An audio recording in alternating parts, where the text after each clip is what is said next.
انبیاء ان کے اس میں سے قوم میں سے آئے، ان کی نسل میں سے آئے، جب ان پر عذاب نازل ہو سکتا ہے تو تم کسی خوش فہمی پہ مت رہنا، ہر انسان اپنے عمل کی بیس پہ جنت میں جائے گا۔ اب دیکھیں سورہ بقرہ میں یہ جو 9 رکوع ہے نا، اس میں جو تاریخ بیان کی جا رہی ہے بنی اسرائیل میں، اب دیکھیں کہیں نہ کہیں کوئی نہ کوئی ایک ایسی آیت آتی ہے نا، اس پہ آپ تھوڑا سا فوکسڈ ہو، یہ آیت سن کر سمجھ کر پھر ہم اپنے گریبان میں جھانکے کہ اللہ نہ کرے کہیں ہم بھی تو اسی دور سے نہیں گزر رہے، ہماری بھی سچویشن وہی تو نہیں ہے جو بنی اسرائیل کی تھی۔ اب دیکھیے آیت نمبر 61 میں اللہ تعالیٰ کیا کہہ رہا ہے، اللہ تعالیٰ نے ان کے عذاب کا بتا رہا ہے، اللہ تعالیٰ اپنے جلال کا بتا رہا ہے کہ اللہ کہہ رہا ہے کہ ان پر ذلت، خواری، محتاجی اور کم ہمتی تھوپ دی گئی اور وہ اللہ کا غضب لے کر لوٹے۔ یعنی یہاں سے آپ اندازہ لگائیں کہ ایک جب مسلمان امت جو ہوتی ہے جس پر اللہ تعالیٰ کے بہت فضل ہوتے ہیں، اس پر بہت انعام و اکرام ہوتے ہیں، لیکن جب وہ اپنی بے عملی اور بدعملی کے باعث اللہ تعالیٰ کا غضب کا مستحق ہو جاتا ہے نا، وہ قوم، وہ انسان، وہ امت، تو اس کے مقدر میں صرف ذلت اور مسکنت لکھ دی جاتی ہے۔ اور یہ ایک یونیورسل ٹروتھ ہے، مینش ابد سے لے کے، یہ ازل سے لے کے ابد تک یہی سلسلہ چلے گا۔ سو کوئی خوش فہمی نہیں، کسی کی باتوں پر آ کر اپنی دنیا اور اپنی آخرت، پلیز آپ لوگ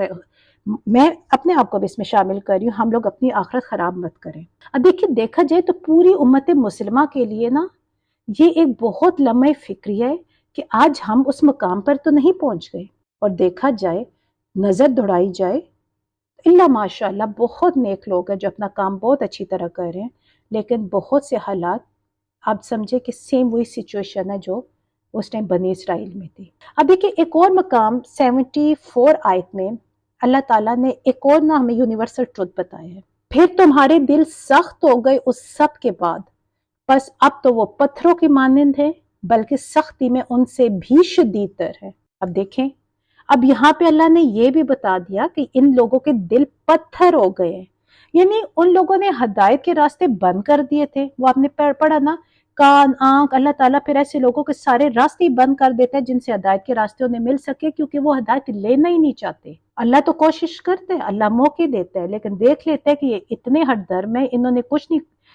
کچھ چیز بھی اچھائی کی نہ انہوں نے اڈاپٹ نہیں کرنی، تو اللہ تعالیٰ پھر وہ راستے ہی بند کر دیتا ہے، ان کے دل سیاہ کر دیتا ہے۔ یہاں بھی اللہ تعالیٰ کہہ رہے ہیں کہ ان کے دل اتنے سخت ہو گئے ہیں کیونکہ انہوں نے ہدایت نہیں لینی تھی۔ پیغمبر آئے، واقعی انبیاء آئے، کتابیں ان پر نازل ہوئی، لیکن انہوں نے اپنی آنکھوں سے معجزے دیکھے، لیکن اس کے باوجود جو ہے انہیں معلوم تھا، دل سے وہ مان بھی رہے تھے، لیکن اس کے باوجود انہوں نے بس ضد میں آ کر اور بغض بخیلی میں آ کر، اور انہوں نے نہیں مانا۔ کیوں نہیں مانا؟ کہ بھائی غرور تھا کہ سارے انبیاء، ہم ساری کتابیں ہماری قوم میں سے آ رہے ہیں، تو محمد صلی اللہ علیہ وآلہ وسلم بنی اسماعیل سے کیسے آ گئے؟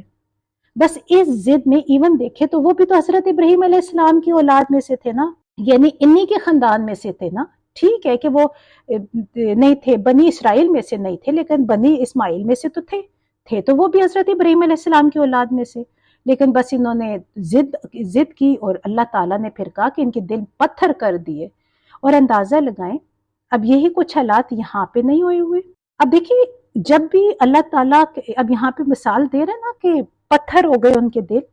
اٹ ڈزنٹ مین کہ تمام ایک انسان کا قوم کے اندر ایک فرد کا دل پتھر ہو جاتا ہے۔ یہ بتایا گیا کہ جو بڑے علماء ہوتے ہیں نا، جو اس امت کے قائدین ہوتے ہیں، جن کو لوگ فالو کر رہے ہوتے ہیں، ان کے دل پتھر ہو گئے ہیں۔ ظاہر ہے جب علماء کے دل پتھر ہوں گے،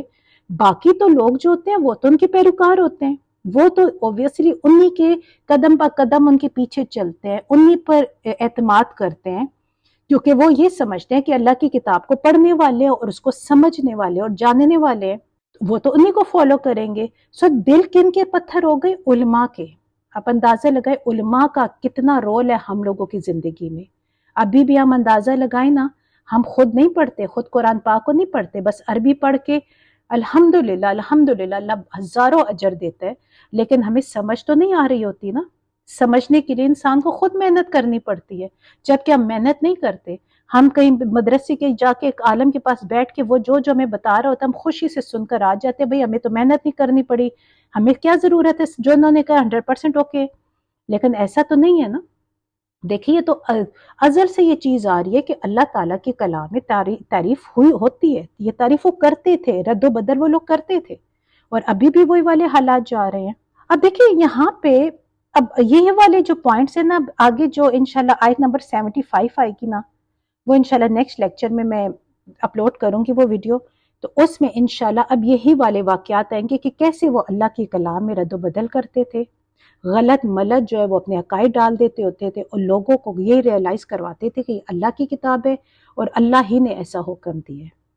تب تک کے لیے السلام علیکم ورحمۃ اللہ وبرکاتہ.